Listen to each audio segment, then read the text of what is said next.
Bonjour mesdames et messieurs et bienvenue dans ce flash d'information.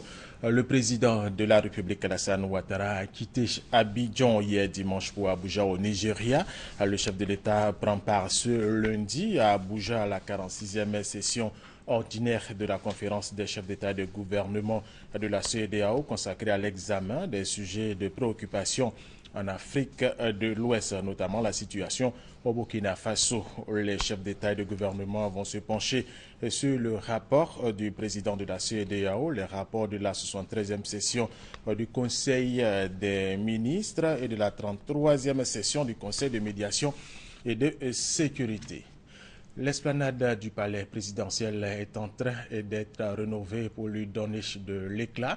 Le Premier ministre, accompagné des ministres des infrastructures économiques et de la communication, se sont rendus sur les lieux pour évaluer la finition des travaux dont la livraison est prévue pour ce lundi.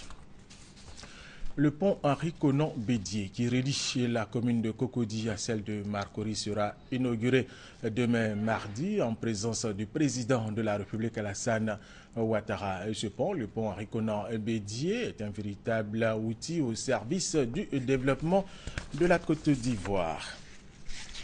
La politique de transport engagée par le président de la République, Alassane Ouattara, depuis son accession au pouvoir, ne laisse pas indifférente l'Alliance nationale des transporteurs et conducteurs routiers de Côte d'Ivoire avant l'inauguration du pont Henri Konan-Bédié. Demain, mardi 16 décembre, transporteurs et conducteurs rendent déjà hommage au président de la République, Léon Broukwame.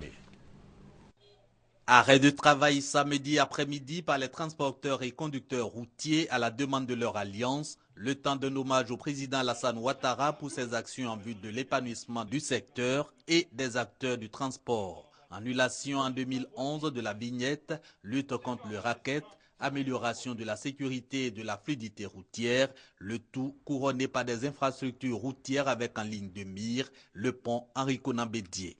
Troisième pont, c'est déjà même vu. Le pont de Sackville, il y a 40 ans, on parle de ça. Mais je suis allé, j'ai marché là-dessus jusqu'à la fin. J'ai vu. Le moins qui nous est fait, c'est plus que d'argent.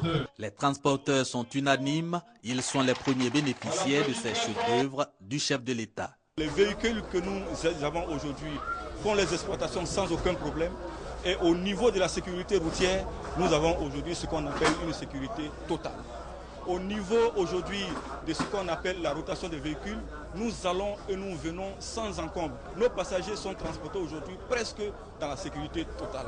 Mais question, la baisse des tarifs du transport est-elle envisageable? L'idée n'est pas à écarter, toujours selon les transporteurs. Ils promettent toutefois la fin de la réforme de leur secteur et son corollaire de renouvellement du parc automobile. Dans l'immédiat, ils appellent à la mobilisation autour du chef de l'État pour l'inauguration ce mardi du pont Henri Konan-Bédié avant le rassemblement de Yamoussoukro pour réaffirmer au président Alassane Ouattara et à son aîné Henri Konan-Bédié leur soutien.